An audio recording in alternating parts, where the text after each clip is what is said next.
Veamos ahora cómo podemos calcular un intervalo de confianza para la media poblacional cuando tenemos una muestra grande.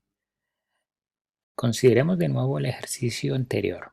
Tenemos una población cuya variable aleatoria es la energía del impacto a 60 grados. No tenemos conocimiento de cuál es la distribución de esta variable aleatoria. Tampoco conocemos la varianza ni la media de dicha variable, pero nuestro objetivo es encontrar un intervalo de confianza de 1 menos alfa por ciento para la media de esta población. Ya sabemos que, en otras palabras, lo que queremos es encontrar los límites A y B de tal manera que la probabilidad de que nuestra estimación esté entre esos dos valores sea igual a 1 menos alfa.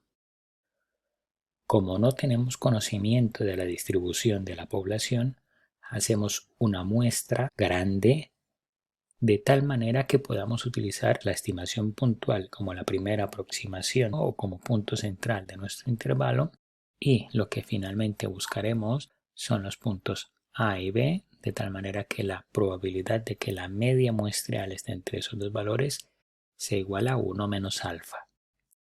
De nuevo tenemos que conocer cómo se distribuye la media. Teniendo en cuenta el teorema del límite central, como la muestra es grande, podemos entonces aproximar la media muestreal a una normal con media igual a la media de la población y varianza igual a la de la población dividido entre n. Teniendo en cuenta que la media muestreal se distribuye normalmente, tenemos dos alternativas. Si no conocemos el valor de la varianza de la población, sabemos que tenemos que estimarla utilizando la varianza de la muestra y por lo tanto tenemos que utilizar el estadístico de t para calcular el intervalo.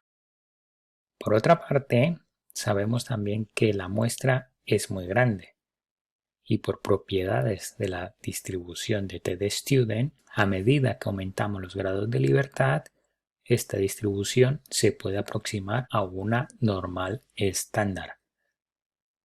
Entonces, nuestro estadístico t se puede aproximar al estadístico z utilizando como desviación estándar la muestreal y por lo tanto el intervalo de confianza está dado por esta fórmula.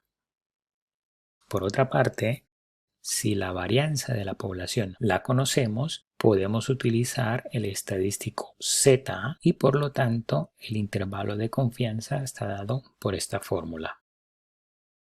Retomando el ejemplo de la energía media del impacto de cierto material mediante los ensayos de Sharpe con muestra en V, teniendo en cuenta que no conocemos nada de la población, tomamos una muestra de 100 observaciones, calculamos la media muestreal que es de 65.62 y la desviación típica muestreal que es de 0.32, calcularemos el intervalo de confianza del 95% para la media de la población. Si no conocemos la varianza de esta población, el intervalo de confianza está dado por este término. Reemplazamos los valores teniendo en cuenta que t de alfa medios es t de 0.025 con 99 grados de libertad es 1.984. Utilizando el valor de la desviación típica muestreal, raíz cuadrada de 100 y la x media que es 65.62, obtenemos este resultado. Este intervalo también lo podemos calcular aproximando el estadístico t por el estadístico z. Es decir, el intervalo de confianza lo calcularemos utilizando la desviación estándar muestreal, el estadístico o z de alfa medios por s sobre raíz de n. El z de alfa medios, o sea z de 0.025 es igual a 1.96. Reemplazamos los valores y obtenemos este resultado. Vemos que es exactamente el mismo resultado y eso se debe a que el estadístico t con 99 grados de libertad es muy parecido al estadístico Z. Además, está multiplicado por un factor que es 0.32 sobre raíz de 100, lo cual disminuye mucho el término del error. Finalmente, si conocemos la varianza de la población, utilizaremos el estadístico Z de alfa medios y el intervalo lo calculamos mediante esta expresión. Resolvemos y vemos este es el resultado. La diferencia que hay entre la desviación estándar de la población, si la conocemos, por ejemplo aquí, es 0.387, mientras que la desviación estándar de la muestra era 0.32. Pero como está dividida por el tamaño de la muestra, que es grande, entonces este error también suele ser pequeño. Por eso este intervalo es muy aproximado al intervalo que calculamos anteriormente.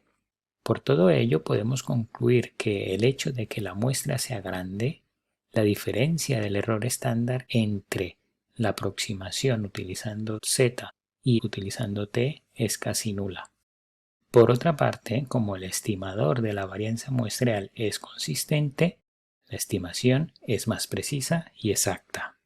Finalmente, podemos definir que, a partir de una muestra suficientemente grande, un intervalo de confianza de 100 por 1 menos alfa por ciento para la media desconocida está dada por esta formulación cuando conocemos la varianza de la población. Si no conocemos la varianza de la población, la estimamos utilizando la varianza muestral. Al ser la muestra grande, la sustitución de la desviación estándar poblacional por la desviación estándar de la muestra tiene poco efecto en la distribución de Z. Resumámoslo ahora en nuestro esquema general. Si la población tiene una función de distribución que desconocemos, tomamos una muestra. Si esa muestra es pequeña, no podemos esperar que nuestro intervalo de confianza sea preciso. Como solución tenemos técnicas para hacer un remuestreo. Pero si la muestra que tenemos nosotros es suficientemente grande, normalmente mayor que 30, decimos que la media muestreal la podemos aproximar a una normal. Si la media muestreal se aproxima a una normal y conocemos el valor de la varianza poblacional, el intervalo de confianza lo podemos calcular utilizando esta expresión. Si no conocemos la varianza poblacional, el intervalo de confianza lo calculamos utilizando esta expresión. Pero, como la muestra es grande, este estadístico de The Student lo podemos aproximar a un estadístico Z normal estándar.